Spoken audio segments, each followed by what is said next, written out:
Chapter 49, Fox Trolling King. "Good work, Kai," Nicholas called out to him.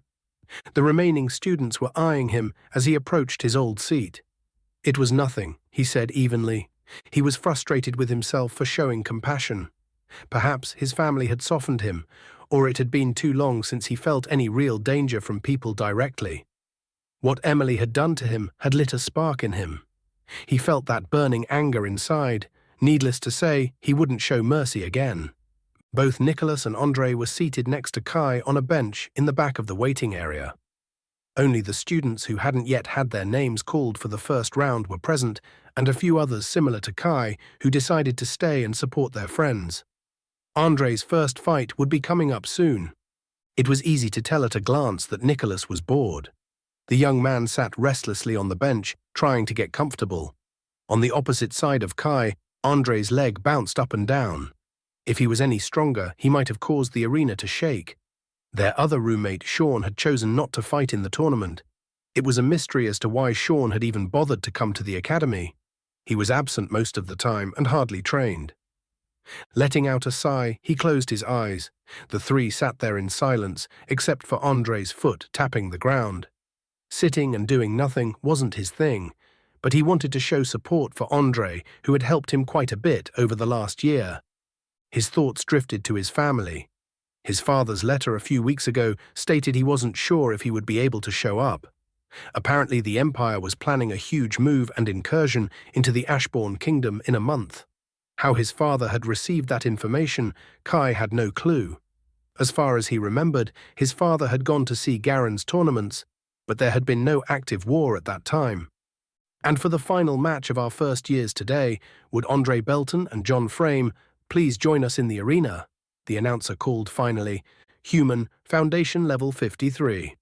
"Good luck, Andre," Kai patted his gulping friend's back. "I think I need to pee," Andre nervously said as he stood. "You just went twice in the last hour. Now get out there. You have 2 minutes before they disqualify you." Kai stood up and lightly pushed Andre to the door. The shield mage stumbled out of the door with nerves of jelly.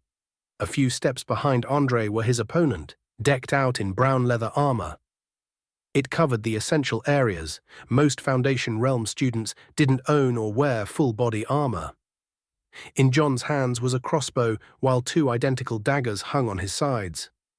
A rogue archetype? John was only 5 levels above Andre. Should be a close match. Andre held a mace and a rounded shield in each hand. As far as Kai knew, Andre had never used a mace before. It was possible he bought it for the tournament to cover for his lacking offense. It was something to inquire about after the fight. "Begin."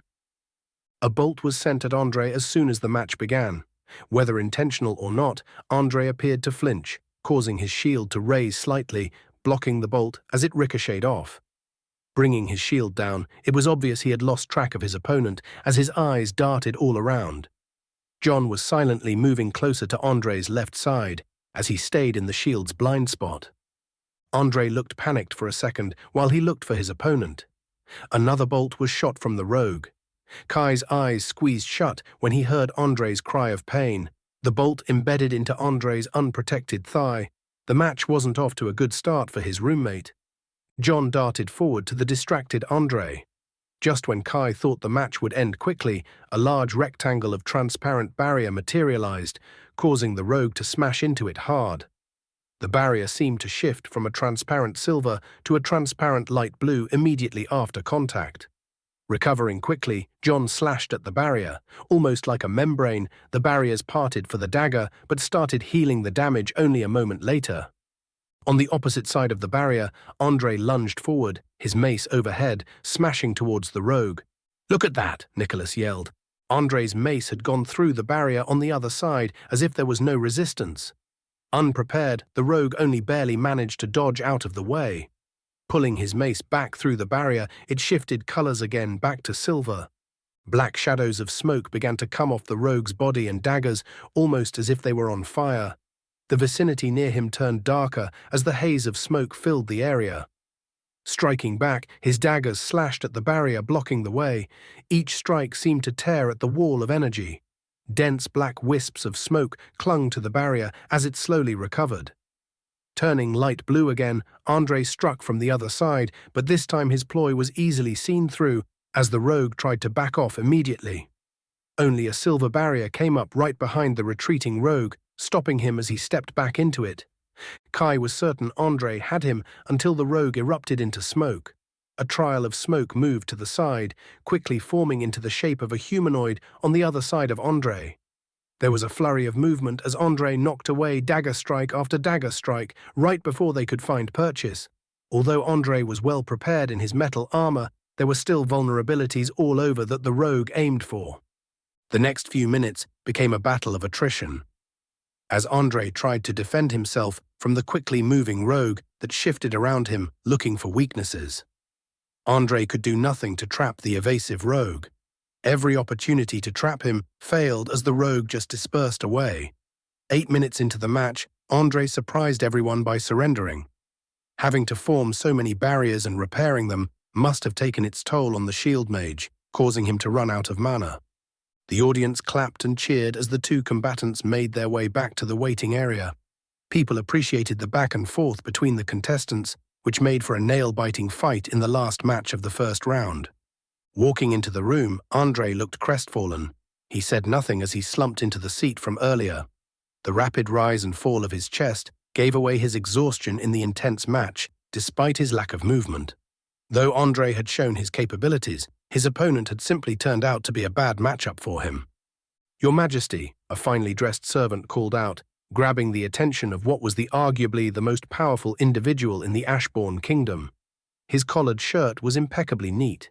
He wore a black tie, the symbol of servants of the nobility from the olden days. "What is it, Philip?" the king asked wearily. It was apparently too much to wish for to enjoy the tournament his son was participating in without interruption.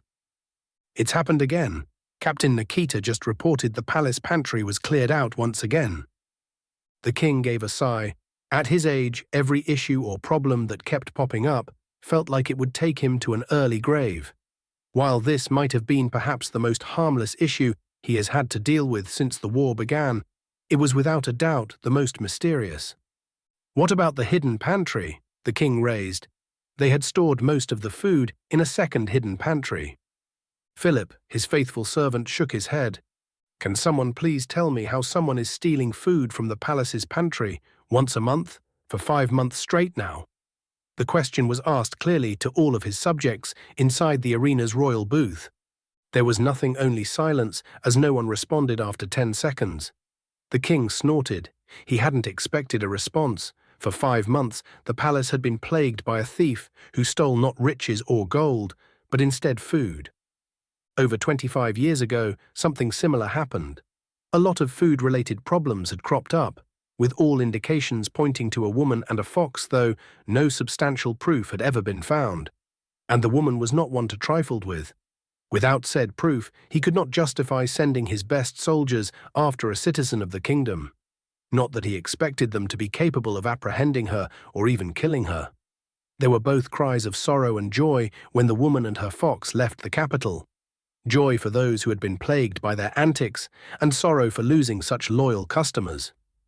When that same woman returned only 5 months ago, immediately the palace had gone into a frenzy.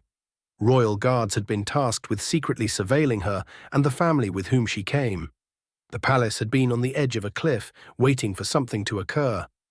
Thankfully, nothing happened during the few days she stayed in the capital. A report came back that the woman had a child who surprisingly turned out to be a friend of his youngest son.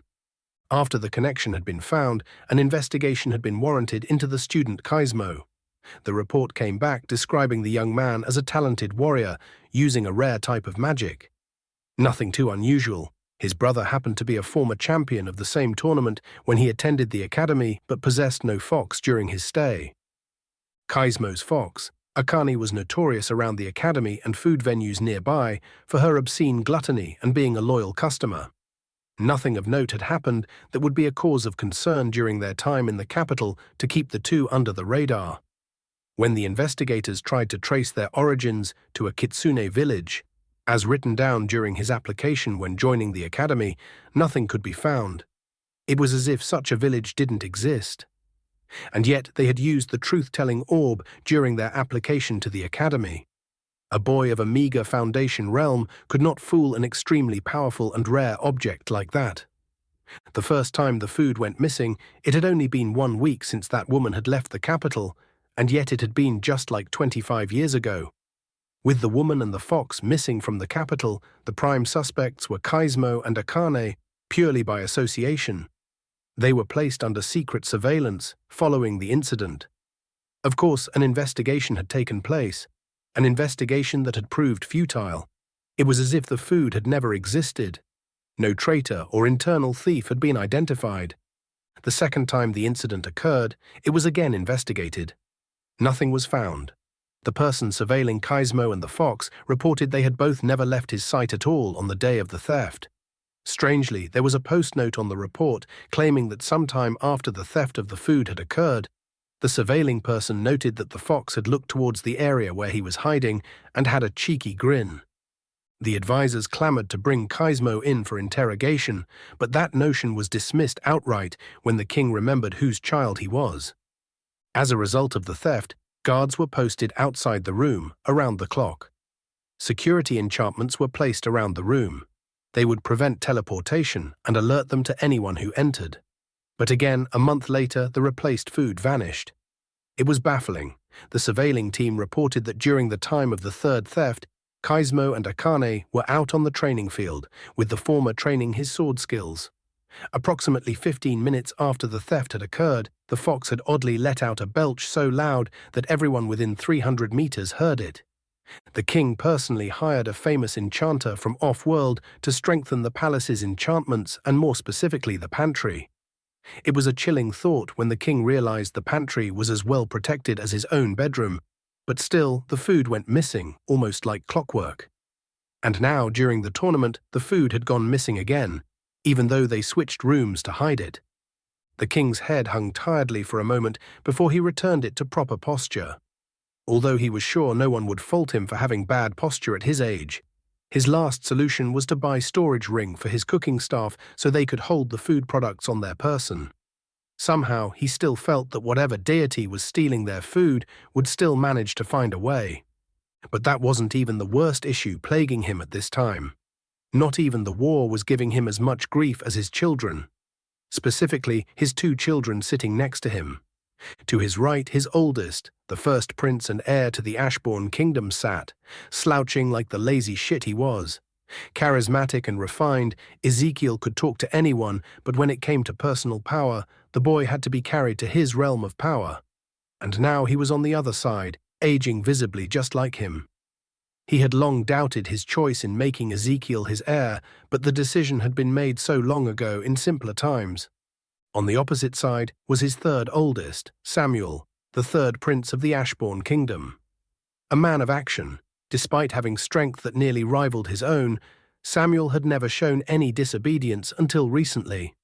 When growing up, Samuel had shown the most promise of any of his children, except perhaps Nicholas. But Nicholas had been born too late. Any chance he had of inheriting the throne was gone with that. Still, Samuel wasn't charismatic. He was too blunt and honest for his own good sometimes. A fine warrior he was, but a great king was not in his future. But now signs began pointing to a civil war breaking out when he passed on. It would be his greatest failing as a parent and a king if the country he created was destroyed because of a civil war between his 2 sons. He was aware he had held onto the throne and power for too long, afraid of what might happen. Another weary sigh escaped his lips. "Nicholas made a great showing, father," Samuel pointed out. The king perked up, only now noticing his son, Nicholas, was walking back to the waiting arena after defeating his opponent. The match must have been quick because he hadn't noticed it as he thought about his troubles. "Yes," he coughed, "Nicholas will make a fine warrior." "Of course he will. He takes after his majesty," Ezekiel said. "What a suck-up. Perhaps I should send Nicholas to Titan Prime, get him away from all this nonsense. Kaismo Cineris and Jesse Clinetro, please join us in the arena," the announcer called out. The king's eyes followed the young warrior. He wanted to see the true strength of what a child from that woman was capable of.